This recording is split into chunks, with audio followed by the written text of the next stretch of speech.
हम तो राष्ट्रीय स्तर पर हम प्रधानमंत्री कौन होगा ये इस सवाल को भी नहीं ला रहे। तो ये सवाल का उत्तर तो समय आने दीजिए, समय ढूंढ लिया जाएगा। ये बड़ी बात थोड़ी है। हमको तो पहले 320 लाने हैं। 320 सीटें ऐसी हैं जिन पर हम चुनाव जीत सकते हैं। जब चुनौती बड़ी हो तो एडजस्टमेंट करना पड़ता है।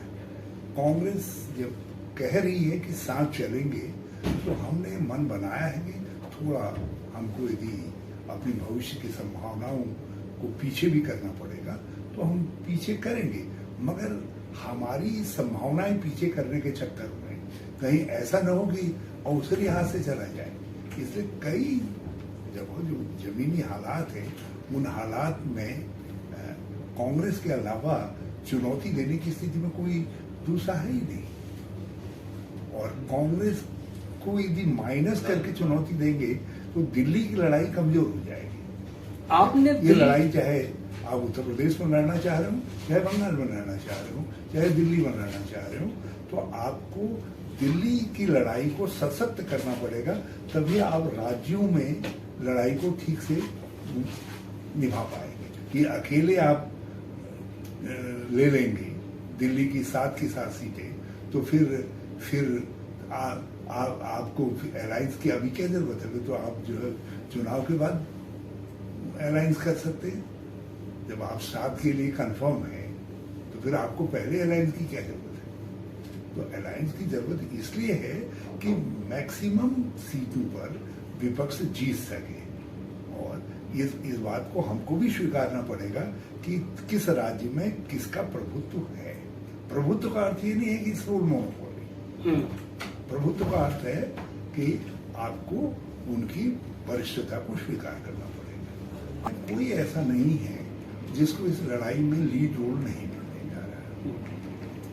पश्चिम बंगाल में ममता जी लीड रोल में रहेंगी, कहीं कोई लीड रोल में रहेगा, शरद जी एक ऐसे मेंटर के रूप में रहेंगे, नीतीश जी बिहार के अंदर जो है लीड रोल में रहेंगे। सिर्फ आपको अपनी आकांक्षाओं को और अपनी क्षमताओं को दोनों को समझना पड़ेगा और उनका समावेश करना पड़ेगा। हमने इसलिए ये प्रश्न उठाया नहीं कि किसके नेतृत्व में। हम तो कह रहे हैं कि परिवर्तन के नेतृत्व में चुनाव लड़ेंगे। हम इस मानसिकता के साथ भी नहीं है कि कांग्रेसी हम ही श्रेष्ठ हैं। हम ये कह रहे हैं कि हम श्रेष्ठ होते तो फिर हम अकेले अपने दम पर उनको उड़ने होते। इसका मतलब यह है कि हमने अपनी कमजोरी को स्वीकार किया है और दूसरों के शक्ति को भी स्वीकार किया है और उसके साथ हम तालमेल रखना चाहते हैं। तो कांग्रेस खुले मन से काम कर रही है। जब आप खुले मन से काम करते हैं तो फिर उसका रास्ता निकल आता है। आज की हकीकत एनडीए और यूपीए और गंगा में 1977 के बाद बहुत सारा पानी निकल गया है। अब हमको इस समय पहले मन बनाना पड़ेगा, फिर हमको एक मोटे सिद्धांत तय करने पड़ेंगे जिनके आधार पर हम 2024 की चुनौती के लिए एकजुट होंगे। फिर उसके बाद हमको सीटों को एक्सप्लोर करना पड़ेगा और जहां नहीं हो पाता कोई आवश्यक नहीं कि आप सभी सीटों पर सहमत हो, आप एक अंडरस्टैंडिंग भी बना सकते हैं। तो हमको 2024 के लिए एक न्यूनतम कार्यक्रम, एक न्यूनतम मार्गदर्शक चीजें हमको तय करनी पड़ेगी ताकि लोग ये कहें नहीं, केवल ये विरोध नहीं कर रहे, ये हमारे सामने एक विकल्प भी रख रहे हैं।